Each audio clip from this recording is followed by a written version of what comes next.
While we were growing up, I know most of us we hear stories about the watchers and the fallen angels. But who are they?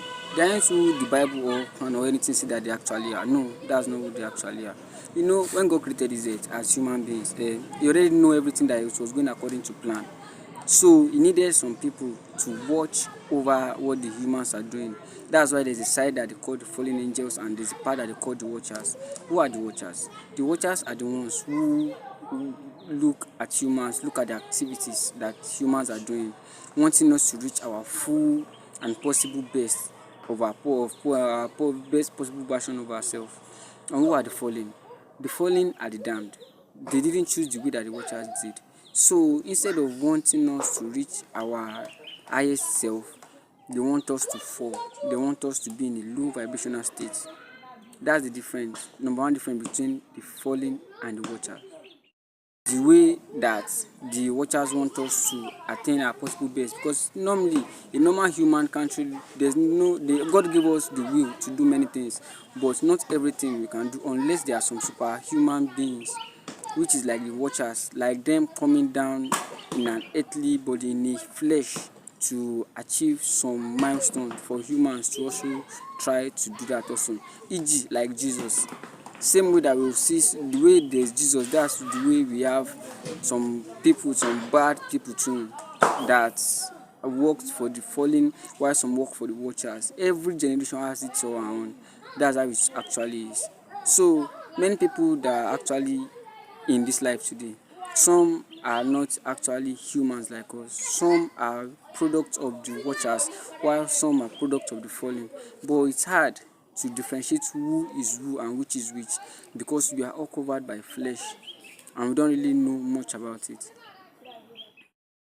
They are both opposing forces, and one can't be without the other, because they are like yin and yang, good and bad, night and day. One can't be without the other. We only appreciate the goodness of the watchers because we see the bad of the fallen, and we will only notice the bad of the fallen, that they are doing bad, because we see the goodness in the watchers. So they will always be good and bad. They will be opposing forces. That's why they say it, different level, different devil. That is how it has been. That's how it will be, and that is how it is always going to be. There's nothing that's going to change it. That's how God created. And it's just a game being played by two opposing forces. We in the middle, we are just like pawns in a much bigger game. Because most of us, we believe in most of this our earthly flesh. No, most things happen energetically. That's what they call spiritually. It happens energetically before it will come down to the physical, before you can actually see it. Most people that we think that they have jazz, they have juju, they have ogba, that they control spirit. No, they don't really control the spirit. No, but they manipulate energy. That's what they do. They can unleash on something, but they don't really have the power over that thing. But they kind of have the power to bring it out because of what? Yeah, they are also human beings just like us. And most of these spirits are bound by the law of nature to always do what you want. That's why if the watchers or the fallens want to achieve a specific milestone, they will have to come down themselves as a human. They can't do it from the spirit world. No, they have to come down as a human, get the experience, then do what they want to do. That's why Jesus had to come down as a human, go through what he went through. Because if they are in the spirit world, they can't really do nothing. They can only advise, they can help, but they cannot really.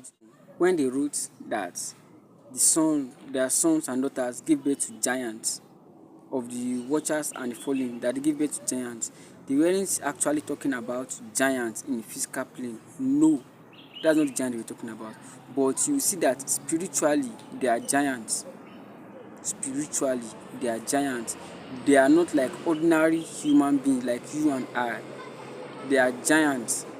Their their power and their willpower is above the average of a normal human being. The power that they wield, you can't actually wield it. That's why they call them giants. Not that they are big and tall and scary. No, that they hit human being. No, but it's because of the power that they possess, that they wield within them, their energetic signature.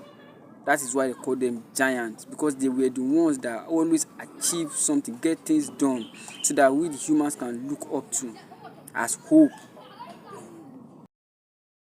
spiritual realm, they can advise, they can help, but they cannot really do what they want by themselves. And there's no way that a human will do something without actually making a mistake. Even though if they come here themselves, they are going to make mistakes, but they always learn from their mistakes. Same way we too will learn from our mistakes. Everything that we are doing, we all learn from our mistakes. And that is how it's been going from ages, for eons. That has been going. So it now depends on which path you want to follow, whether you want to follow the light side or the dark side. No one has the power to choose for you. You have the power to choose for yourself. Yes, you have the power to choose for yourself, and it's never too late. That's what I always say. It's never too late, brother and sisters. I'm going to end this here. As usual, stay safe. It's your boy Celestial Being. Bye.